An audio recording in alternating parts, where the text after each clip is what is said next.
না খানপুর, মিরপুর মিরপুর মিরপুর না খানপুর, মিরপুর মিরপুর মিরপুর মিরপুর, মিরপুর মিরপুর মিরপুর না খানপুর। মিরপুর মিরপুর। সাকিব ভক্তরা দুদকে গিয়ে আসিফ মাহমুদের বিরুদ্ধে অভিযোগ জানিয়েছে। এমন ঘটনায় নিজেই হতবাক সাকিব আল হাসান এবং তার স্বীকৃত ভক্তকুল। সাকিব ভক্তরা এসব কাজে অংশগ্রহণ করেনি বলেই দাবি করেছে ভয়েস অফ 75 সহ সাকিবের পার ভক্তরা। কে বা কারা উদ্দেশ্য প্রণোদিতভাবে এসব ছড়িয়েছে বলেই পাল্টা অভিযোগ তাদের। ঘটনার সূত্রপাত বৃহস্পতিবার 26 ফেব্রুয়ারি।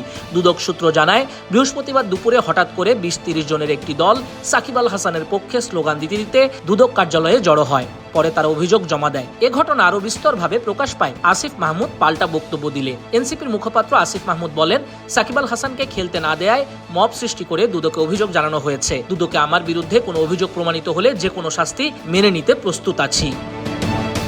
এবং সিদ্ধান্ত নিয়েছিলাম যে সাকিব আল হাসান বাংলাদেশের জার্সি পরে বাংলাদেশের পতাকা বহন করার কোনো নৈতিক অধিকার তার নেই।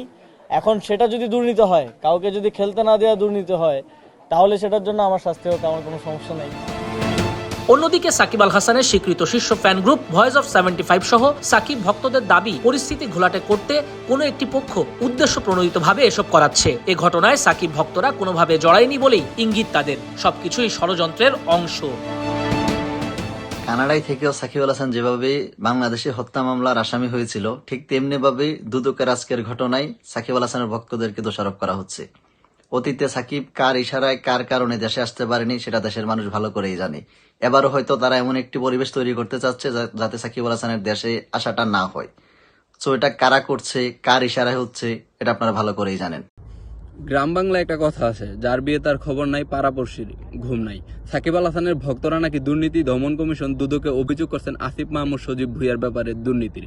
অথচ একজন সাকিব ভক্ত হিসাবে এবং ক্রিকেট প্রেমী হিসাবে আমরা এই ব্যাপারটা আসলেই জানি না। দেশের যে কোনো নাগরিক আসিফ মাহমুদ সজীব ভুঁইয়া সহ অন্যান্য যে কারো ব্যাপারে হচ্ছে অভিযোগ করতে পারেন। আর আসিফ মাহমুদ সজীব ভুঁইয়ার ব্যাপারে আগেও অনেক অভিযোগ আছে।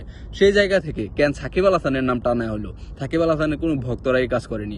আমার মনে হয় এটা হচ্ছে একটা কুচক্রী মহলের ষড়যন্ত্র। যে জায়গায় সাকিব আল হাসান হচ্ছে প্রায় দেশে প্রবেশ করা নিশ্চিত, বাংলাদেশ ক্রিকেট বোর্ড চাই হচ্ছে সাকিব আল হাসান বাংলাদেশের হয়ে খেলুক এবং বাংলাদেশের মাননীয় সরকারও সাকিব আল হাসানের ব্যাপারে নেতিবাচক। সেই জায়গায় আমার মনে হয় যারা চায় না সাকিব আল হাসান হচ্ছে লাল সবুজের জার্সিটা আবার গায়ে জড়াক, তারা একটা ষড়যন্ত্র করতে পারে। এখানে সাকিব ভক্তরা, সাকিব আল হাসান কিংবা ক্রিকেট প্রেমীরা কোনোভাবেই সংযুক্ত না। আসিফ মাহমুদ সজীব ভুঁইয়ার বিরুদ্ধে যে মামলার কথা শোনা যাচ্ছে মিডিয়ায়, তার সাথে আমাদের সাকিব আল হাসানের ফ্যান যারা আছি আমরা বা সাকিবিয়ান যারা আছি, এর সাথে আমাদের কোনো প্রকার সম্পর্ক নেই। আমরা এটিকে এক প্রকার ষড়যন্ত্র হিসেবে দেখছি। ইভেন সাকিব আল হাসান নিজেও এই সম্পর্কে কোনো অবগত না এবং তিনি রাগান্বিত এবং বিব্রত এই বিষয়ে। সো সব মিলিয়ে এটিকে আমরা একটা ষড়যন্ত্র হিসেবে দেখছি। আমরা আশা করি সকল ষড়যন্ত্র নিপাত যাবে, সাকিব আল হাসান বীরের বেশে বাংলাদেশে ফিরবে ইনশাআল্লাহ এবং লাল সবুজের জার্সি গায়ে ফিরবেন। অন্তর্বর্তী সরকারের সাবেক যুব ও ক্রীড়া উপদেষ্টা আসিফ মাহমুদের দায়িত্বকালে সাকিব দেশে ফিরে এসে অবসর নিতে পারেননি। আসিফ মাহমুদের সঙ্গে সাকিবের শুধু দূরত্ব হয়েছে তামিমেরও বিসিবি নির্বাচন ইস্যুতে। সব মিলিয়ে বাংলাদেশ ক্রিকেটের দুই পোস্টার বয়ের সঙ্গেই বিবাদ আছে সাবেক উপদেষ্টার। নাজমুস সাকিব, কালবেলা।